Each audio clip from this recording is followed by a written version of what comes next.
Today, the topic for discussion is the universal consciousness.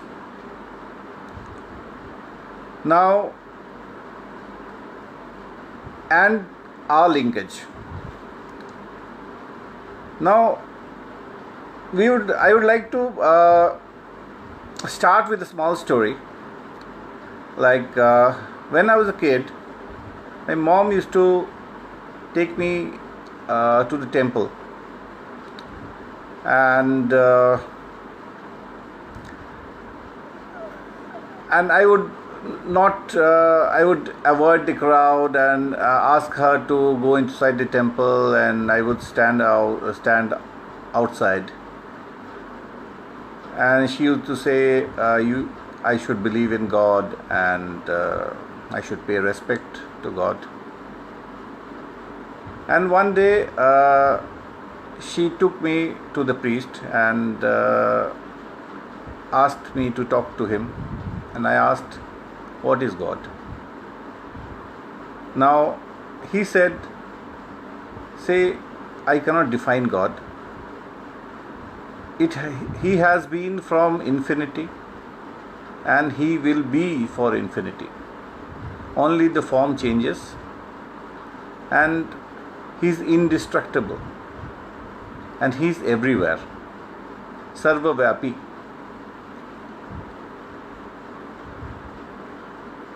Okay, I couldn't understand much what he said. And as I grew up in the science class, one day my teacher told me that energy is neither been created, it cannot be destroyed either, and it is everywhere. And there is a different form of energy and comes in many forms. Then something struck me. So the priest told me something about God. It tallies with what my science teacher is telling me.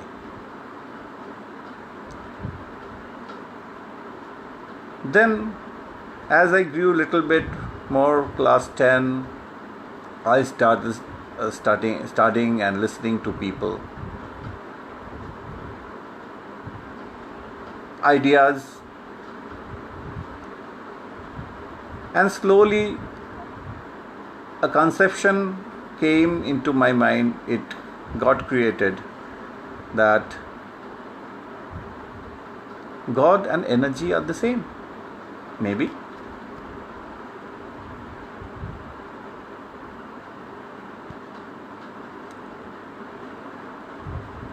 Once I graduated, got into a job, had some free time, studied a lot of books, and slowly this idea got manifested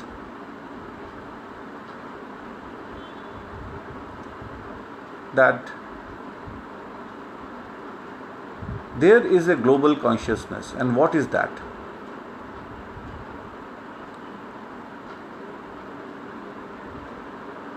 When we see the universe, every planet, the stars, and all the celestial bodies floating around and tied to each other by some unknown, unseen forces. Scientists now says that there is a dark matter which stitches every matter in this universe. But don't you think that there is nothing without a reason or a cause? In science we have read about cause and effect and its effects.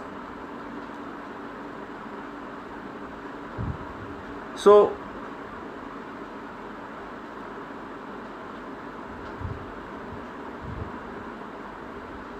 everything is standing there, maybe dark matter, we don't know, but we see everything floating around, being tied, they are moving, they are dynamic, but there has to be some cause for that.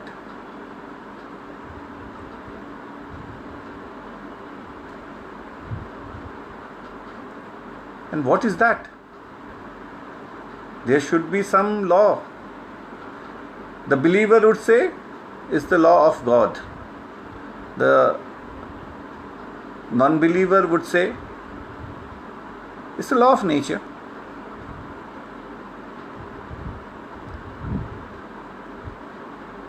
And this law, till today, none of our scientists have been able to explain in full. And we are in search for this law. Even Einstein and Newton and everybody had been searching for this law. And as we reach one milestone, we find that there are a lot of things to discover. And today the scientists say as if we don't know anything. So basically, this law, this inherent law, which has been from infinity, which binds us, every body, every heavenly body in the universe, is the global. It is the universal consciousness, and this consciousness is also within us. We are a part of that.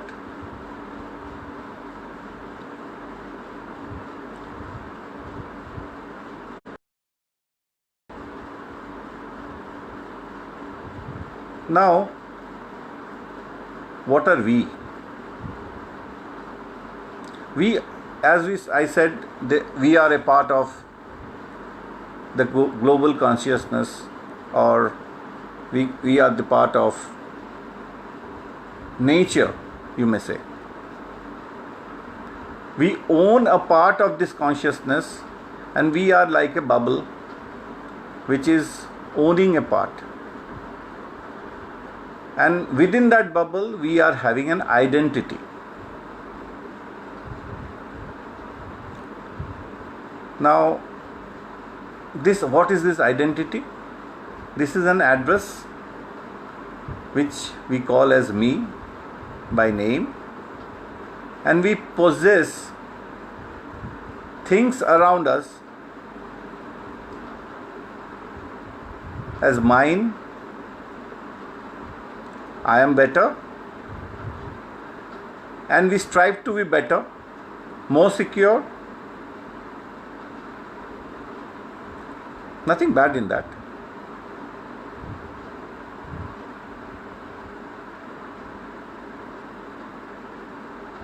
One might ask, what is the purpose then? Purpose of our being?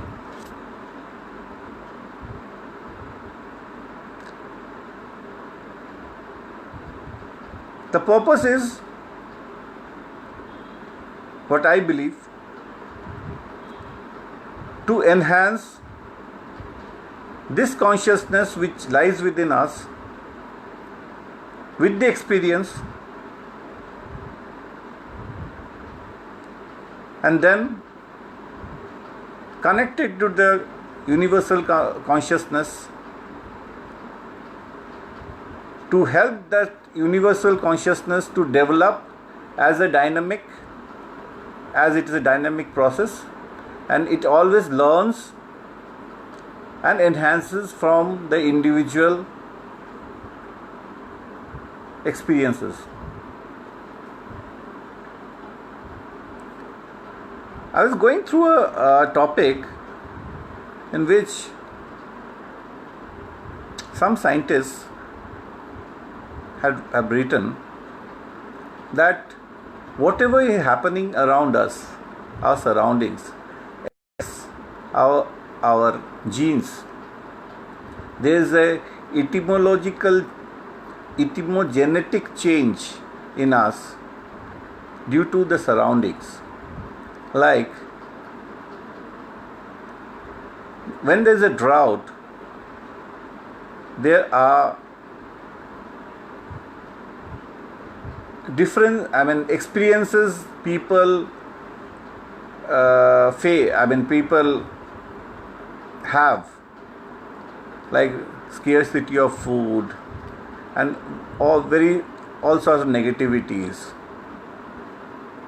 And when there is a good times, people in first world countries, developed countries who have plenty, they also have some experiences. These experiences are manifested in the generations to come, in the grandchilds. These genetic changes are visible.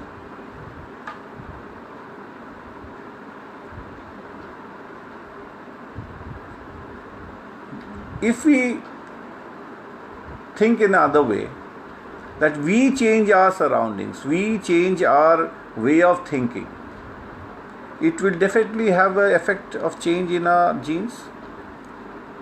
And even the people around you gets affected by your good work, good thoughts, and you help them have a good life. There will be genetic changes in them, and it will be passed on to the future generations. And with the genetic change, there will be a behavioral change, and it would affect your consciousness. It is like a perfume. If you are in a room and you spray a perfume, a good, very good, ever long-lasting perfume, and then you open the door and go out and come back after some time, you will still find the fragrance. Only thing is, the perfume has to be of very good quality.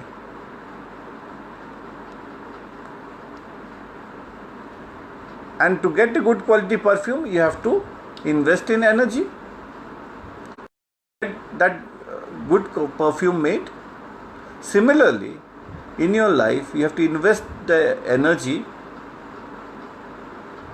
to make your thought process better, do good to people, increase your tolerance band, so that people around you feel good, they have good experience, and then it manifests into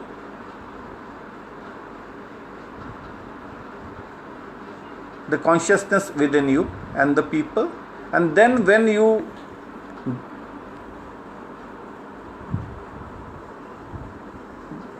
leave your body and you become one with the universal consciousness, you leave your fragrance in the whole universe. You contribute, and the universal consciousness learns from your and gets enriched from your good cause, good work, and good experiences. Similarly, the negative thing also happens. It's not only the positive one. The negative experience causes a negative influence on the overall consciousness.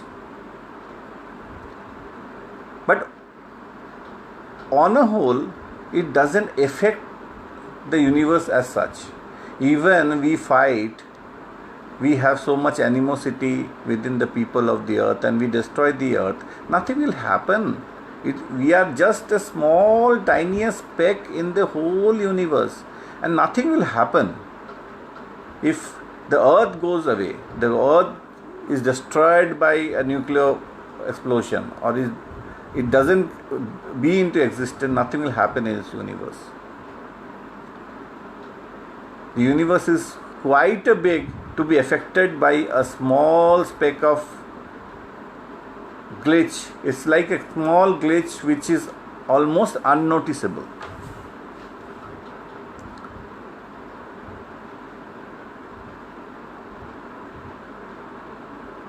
The people in their life also, they can connect to this universal consciousness.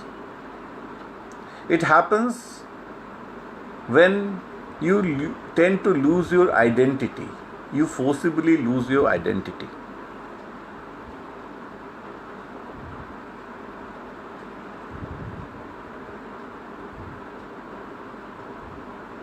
It's not so easy. It takes long years of practice, and you have to, many people go into mountains to leave everything, leave the whole world to be one with the global, universal consciousness. Many people are successful, many people are not. The success rate depends on the intensity at which you try, and you get, and the intensity at which you lose your identity. And once you lose your identity, even if you are inside your body, you are one with the universal consciousness. And at that stage, there is no timeline. There is no time limit. It's not bound by the axis of time. Everything happens at the same time.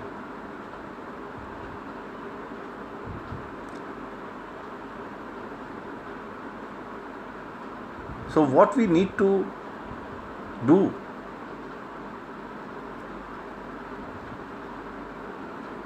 we need to preserve this bubble for a longer time, have a lot of experiences,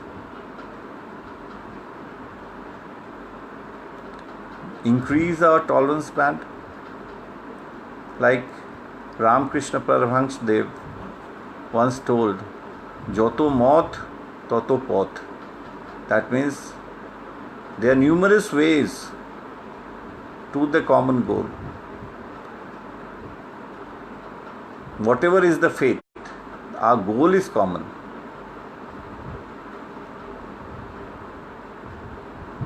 And to reach this goal, we have to choose a path and keep on trying. It's not everybody's, maybe it is not everybody's cup of tea.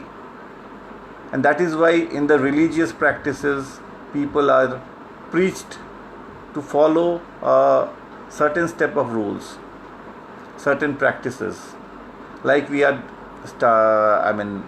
during our education, school days, we are taught to do some regime, some routine. We are taught to follow some timetable. This is just to make us inculcate the practices within us.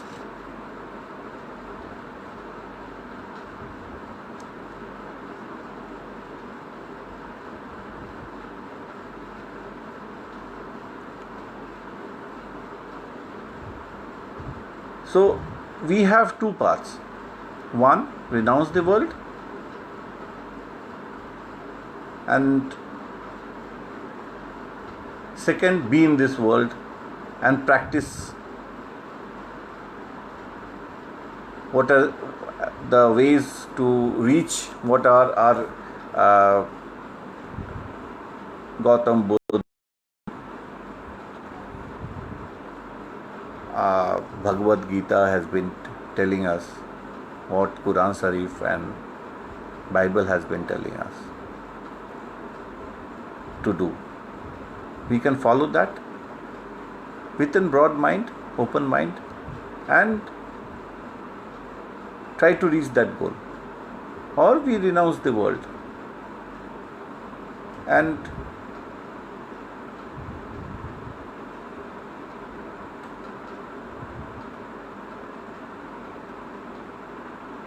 be in our pursuit to attain that. My personal belief, I would like to share with you, that being in the world, like Swami Vivekananda has been telling, you have to be in the world to experience everything and then be an ascetic.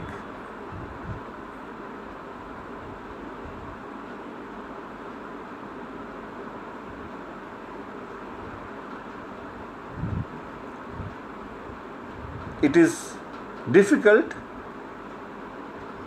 but a sure short way to reach the ultimate and to be one with the universal consciousness.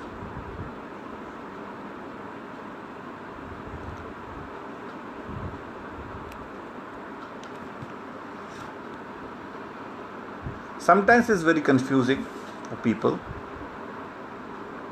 There are many people who teach many things, many ways of life, and especially in today's world with so much of information at your fingertips.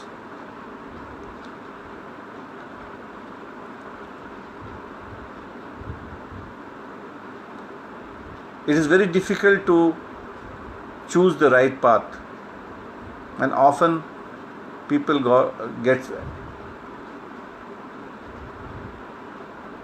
astray. I think the best thing to do is to listen to your heart, be what you are, and try to connect. As people would say that the answer lies within you.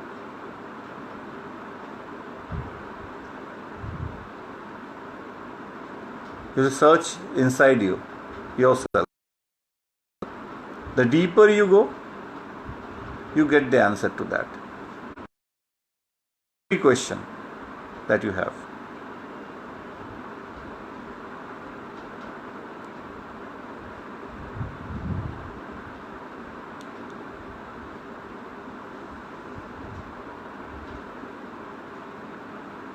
Well,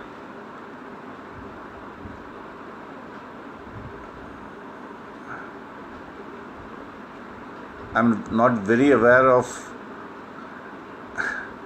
I'm not it's the first time I've been speaking to people on this topic, and not rehearsed, just spoke from my mind. Whatever came in my mind.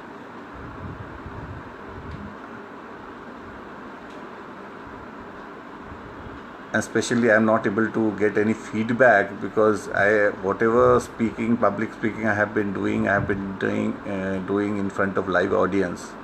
So I could see people sleeping or listening. Here is a little bit difficult situation for me because it's the first time.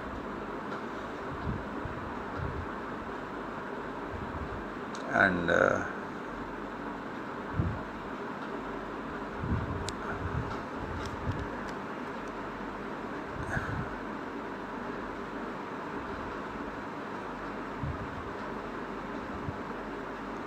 if you have any questions